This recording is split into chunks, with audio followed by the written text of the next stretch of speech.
ఇక్కడ స్టేజ్ మీద హాజరైన ఈ గ్రామ సర్పంచ్ ప్రశాంత్ మేడం, అట్లాగే పుల్లూరు వేణుగోపాలరావు, అట్లాగే జగదీశ్వరరావు, చుక్కారెడ్డి, ఇతర గ్రామ పెద్దలు ఇక్కడ స్టేజ్ మీద కూర్చున్నారు. అట్లాగే పడకాపూర్ గ్రామస్తులు, అట్లాగే చుట్టుపక్కల ఉన్న కాచాపూర్ కావచ్చు, ఇతర ప్రజలు, అట్లాగే మీడియా మిత్రులు కూడా ఈ సమావేశానికి హాజరైంది. అందరికీ నా తరపున అందరికీ నమస్కారం.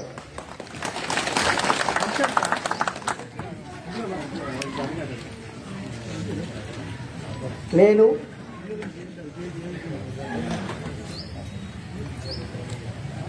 బడకాపూర్ స్కూల్ లోపల ఒకటో తరగతి నుండి 10వ తరగతి వరకు ఈ స్కూల్ లోపల చదువుకోవడం జరిగింది. ఇంటర్మీడియట్ కోసం పెద్దపల్లి చదువుకోవడం జరిగింది. అట్లా ఈ ప్రాంతం లోపల, ముఖ్యంగా పెద్దపల్లి ప్రాంతం లోపల, ఉత్తర తెలంగాణ ప్రాంతం లోపల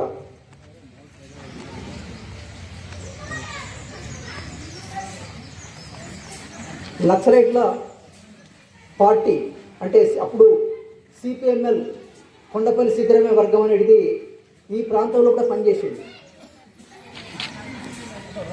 ఈ ప్రాంతంలో మన ఊర్లో కూడా ఎమర్జెన్సీ ఎత్తివేసిన తర్వాత 1977 ఆ ప్రాంతం లోపల ఈ చావడి కాడ ఒక మీటింగ్ పెట్టింది.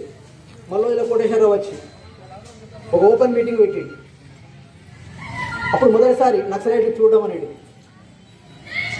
అప్పటి మొదటిదలు కూడా, చిన్నప్పటిదలు కూడా అంటే నక్సలైట్లు అంటే పేద ప్రజల కోసం పనిచేస్తారు, పేద ప్రజల కోసం ఉన్నారు అనే భావం ఉండేది చిన్నప్పుడు. ఇంకా ఆ క్రమంలో పట్ట ఇంటర్మీడియట్ కొరకు పెద్దపల్లికి పోయిన తర్వాత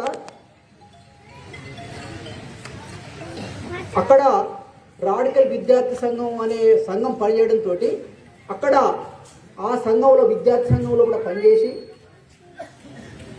విప్లవోద్యమం వైపు పోవడం జరిగింది.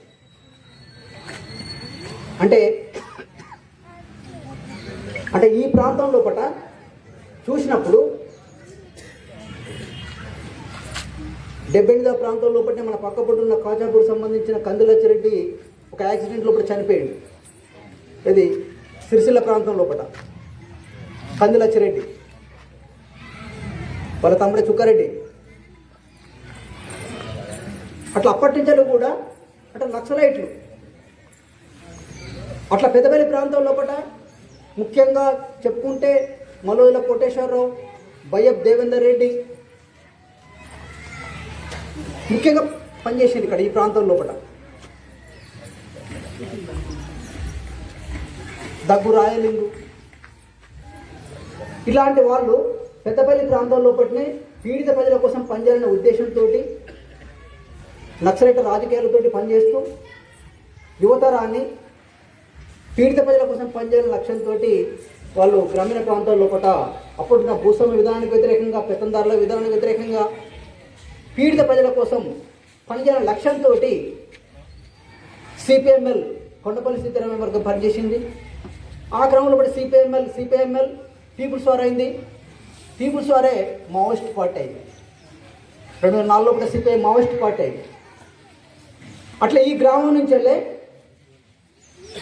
మేము కూడా, నాతో పాటు చదువుకున్న విద్యార్థులుగా, దోస్తాలుగా ఉన్న బడకాపూర్ చంద్రమౌళి కూడా మావోయిస్ట్ పార్టీలకు పనిచేసాడు. నేను తనకంటే కొద్ది రోజులు ముందు పనిచేసిన పోవడం జరిగింది. అంటే 1980 ఏప్రిల్ లోపల నేను ఇంటర్మీడియట్ చదివేసి నేను పూర్తికాలం పోవడం జరిగింది. ఆ తర్వాత ఒక 6 నెలలకు చంద్రమౌళి పూర్తికాలం ఈ ప్రాంతం లోపల పనిచేసాడు. నేను ఈ గ్రామం లోపల చిన్నప్పుడు ఉన్నప్పుడు అట్లాగే చంద్రమౌళికి కావచ్చు, మేమెవరం కూడా ఏదో మాకేదో అన్యాయం జరిగింది, అక్రమం జరిగింది, ఏదో సమస్య ఉందని పోలేదు. ఆ సిద్ధాంతం కోసం పోయినాం, సిద్ధాంతం నమ్మి పనిచేసినాం. ఏదో సమస్య ఉంది, మాకేదో అన్యాయం జరిగింది, మామూలు ఎవరు అణచివేస్తున్నారు, ఏదో దోపిడీ చేస్తున్నారు కాబట్టి వాళ్ళకి వ్యతిరేకంగా మనం కొట్లాడాలని అనే ఉద్దేశంతో పోలేదు. ఒక నక్సలైట్ సిద్ధాంతంతో పీడిత ప్రజల కోసం సేవ చేయాలనే లక్ష్యంతో మావోయిస్ట్ పార్టీలోకి పోవడం జరిగింది. ఆ సమ్మె సిద్ధాంతం కొరకే 80 నుంచి వెళ్ళి 2005, 2025 వరకు పనిచేయడం జరిగింది. వివిధ ప్రాంతాల్లో కూడా పనిచేయడం జరిగింది. నేను పనిచేసింది పెద్ద కరీంనగర్ జిల్లాలో పూట నేను ఎక్కువ కాలం పనిచేయలేదు. రిక్రూటర్తో ఒక 6 నెలలు ఇక్కడ ఉన్నా, మిగతా కాలం అంతా కూడా ఆదిలాబాద్ జిల్లాలో కూడా 20 సంవత్సరాలు పనిచేసింది. ఆ తర్వాత ఖమ్మం, భద్రాద్రి కొత్తగూడెం ప్రాంతాల్లో కూడా 20 సంవత్సరాలు పనిచేసింది. ఛత్తీస్గఢ్ బార్డర్, తెలంగాణ ఛత్తీస్గఢ్ బార్డర్లో. ఈ 40 సంవత్సరాల కాలంలో పూట నేను చిన్న దళ సభ్యుడిగా మొదలుతో కేంద్ర కమిటీ సభ్యుడిగా పనిచేయడం జరిగింది. వివిధ స్థాయిల్లో పూట దళ సభ్యుడిగా పనిచేసిన, కమాండర్గా పనిచేసిన, జిల్లా కమిటీ సభ్యుడిగా పనిచేసిన, అట్లాగే రాష్ట్ర కమిటీ సభ్యుడిగా పనిచేసిన, కేంద్ర కమిటీ సభ్యుడికి కూడా పనిచేస్తూ రావడం జరిగింది. అంటే నమ్మిన సిద్ధాంతం కోసం మనం ఏది ఆశించలే. అంటే పీడిత ప్రజల కోసం పనిచేయడం అంటే, ఇప్పుడు ఇలా సమాజంలో పూట ఒక పని చేస్తామంటే నాకేమిస్తామని అడుగుతారు ఎవరైనా కూడా. అంటే పీడిత ప్రజల కోసం పనిచేయడం అంటే జీతం లేదు, నా నాతం లేదు. మనం పీడిత ప్రజలకు అంకితం కావడమే. ఏ క్షణాన్ని ఎప్పుడైనా కూడా ప్రాణం పోవచ్చు, ప్రాణం పోతుంది. ప్రాణం మనం లెక్కలేదు. పుట్టింది ఒకనాడు, చచ్చిపోయింది ఒకటే అనుకోలే, ప్రజల కోసం పోవడం జరిగింది. అలాంటి అంటే ఈ ప్రభుత్వానికి వ్యతిరేకంగా ఒక సిద్ధాంతం కోసం, అంటే దోపిడీ లేని నవ సమాజాన్ని తీసుకురావడం లక్ష్యంతో పనిచేయడం జరిగింది. అయినప్పుడు ఇంటిని విడిచిపెట్టి పోయి పనిచేస్తున్నామంటే కష్టాలే ఉంటాయి. కష్టాలు లేకుండా ఉండదు. ఒక పూట తిండి, ఒక పూట తిండి ఉండదు. ప్రజలు ఇచ్చింది తినాలి, ప్రజల మధ్యనే పనిచేయాలి, అడవి ప్రాంతాలు కూడా ఉండి పనిచేయాలి. ఇవన్నీ కష్టాలు ఉంటాయి. ఈ కష్టాలు కోరుకుని పోవడం జరిగింది. ఏదో సుఖంగా ఉండాలని పోలే అక్కడికి. కాబట్టి మనం ఒక విలువలతోటే గత 40 సంవత్సరాల కాలంగా పార్టీ లోపల వివిధ స్థాయిలో పనిచేస్తూ కొన్ని విలువలతోటే బతికినాం, విలువలతోటే పనిచేసినాం, విలువలతోటే ఉన్నాం. మన పేరు ఉంటే ఏదో సంపాదించుకోలేదు. కొందరు అనుకుంటారు అనాలా పోతే మస్తు సంపాదించుకుంటారు, వాళ్ళకి కోట్లు ఉంటాయి అని అంటారు. కానీ అట్లా ఉండదు. మనం ఒక నమ్మిన సిద్ధాంతం కోసం, పీడిత ప్రజల కోసం పనిచేయాలనే లక్ష్యంతో పోయినాం, అక్కడ పనిచేసినాం. తెలంగాణ ప్రాంతంలో పట్ల ఒకప్పుడు కడుగట్టిన భూస్వామ్య విధానం ఉండేది. నక్సలైట్ మూవ్మెంట్ తోటే తెలంగాణ ప్రాంతం లోపల ప్రశ్నించే తత్వం పెరిగింది. ప్రశ్నించే తత్వం. భూములు లేని వాళ్ళకు భూములు దక్కినాయి. అడవి ప్రాంతం లోపల లక్షలాది ఎకరాలు కొట్టుకొని భూములు ఆదివాసులు సాగు చేసుకుంటున్నారు. ఆదిలాబాద్ కావచ్చు, ఖమ్మం కావచ్చు, వరంగల్ కావచ్చు, అడవి ప్రాంతం లోపల లక్షలాది మావోయిస్ట్ పార్టీతో సాధ్యమైంది. ఇప్పటికీ మన సమాజంలో పూట దోపిడీ, అణచివేత, నిరుద్యోగం ఇవన్నీ కూడా ఇప్పటికీ కొనసాగుతున్నాయి. అంటే వ్యవస్థ మారలేదు. వ్యవస్థలో కూడా దోపిడీ రూపాలు మారినాయి. కాబట్టి ఎక్కడ అన్యాయం జరిగినా మనం ఎక్కడైనా ప్రతిఘటించాలి. అంటే ప్రతి జీవితం మనుగడ కోసం పోరాటం చేయక తప్పదు. ఎవరమైనా కూడా ఎక్కడైనా కానీ, ఎందుకంటే ఇవాళ భారత రాజ్యాంగం ఈ గవర్నమెంట్ చెప్తున్నది, రాజ్యాంగం ఉంది, ఈ రాజ్యాంగాన్ని అమలు చేస్తారు ఇది పాలక వర్గాలు. అయితే ఇవాళ ఎన్నో చట్టాలు ఉన్నాయి, చట్టాలు అమలు చేస్తున్నారా అంటే చేస్తలేరు. అమలు జరిగితే ఇట్లుంటుంది, నక్సలిజం పుట్టకపోతే అయితే. అంటే సమాజంలో రాజ్యాంగంలో 40 ఏళ్ళ లోపల ఉన్న రాజ్యాంగాన్ని ఏదైతే అంబేద్కర్ రూపొందించిండో ఆ రాజ్యాంగాన్ని ఇప్పటికైనా అమలు చేసినా కూడా అనేక సమస్యలు, పీడిత సమస్యలు పరిష్కారం అయితే వాటిని అమలు చేస్తలేదు. కాబట్టి ఈ నక్సలిజం పుట్టడానికి కారణం ఏంటిది? దోపిడీ, అసమానతలు ఇవన్నీ ఉన్నంత కాలంతో మావోయిస్ట్ పార్టీ పోదు. ఎక్కడైనా కానీ ఇవాళ మావోయిస్ట్ పార్టీ ఉండదా ఉండదనే చర్చ జరుగుతుంది బయట. అది ఇంకో రూపం తీసుకుంటుంది. మావోయిస్ట్ భావజాలం అనేది ఇది ఒక మన భారతదేశ సిద్ధాంతం కాదు, ఇది ప్రపంచవ్యాప్త సిద్ధాంతం ఇది. కాబట్టి ఇవాళ మావోయిస్టు పార్టీ ప్రజల లోపలనే ఉంది, ప్రజల లోపలే పనిచేస్తుంది. మావోయిస్టు పార్టీ ఇంకో రూపం తీసుకుంటుంది. తుపాకులు పట్టుకోండి ఏం లేదైతే అందరు తుపాకులు పట్టుకుని ఉన్నారా? ప్రజల్లో ఉండి కూడా పనిచేస్తుంది, రకరకాల రూపాల్లో కూడా పనిచేస్తారు ఎవరైనా కావచ్చు. కాబట్టి ఇవాళ మనం ఇవాళ 40 సంవత్సరాల తర్వాత అనేక రకాల, ఎందుకంటే ఒక వయసు పెరిగింది, అనారోగ్య సమస్యలు కూడా వచ్చినాయి. కాబట్టి ఇవన్నిటి దృష్టిలో పెట్టుకొని పార్టీలో కూడా సంక్షోభం వచ్చింది. అట్లాగే కగారు దాడి కొనసాగుతుంది. ఈ నేపథ్యంలో కూడా అనేక నష్టాలు జరుగుతున్నాయి. ఈ నేపథ్యంలో కూడా ఆలోచించుకొని కొన్ని నిర్ణయాలు తీసుకొని కొంతమంది వెనుకకు రావడం జరుగుతుంది. అయితే వెనుకకు వచ్చినా కూడా రేపైనా కూడా మనం ప్రజల కోసం ఉండాలి, మన చదవైన కోసం పనిచేయాలి, అన్యాయం చేయొద్దు. కొన్ని విలువలతో ఉండాల్సిన అవసరం ఉన్నది, విలువలతో బ్రతకాల్సిన అవసరం ఉన్నది. ఒకరిని దోపిడి పీడించుకొని తినాల్సిన అవసరం లేదు. మన కాళ్ళ మీద మనం నిలబడి బతకాల్సిన అవసరం ఉన్నది.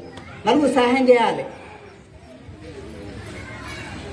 ఎందుకంటే వాళ్ళ తెలంగాణ వచ్చింది, వాళ్ళ 2014 లోపల తెలంగాణ రాష్ట్రం ఏర్పడ్డది.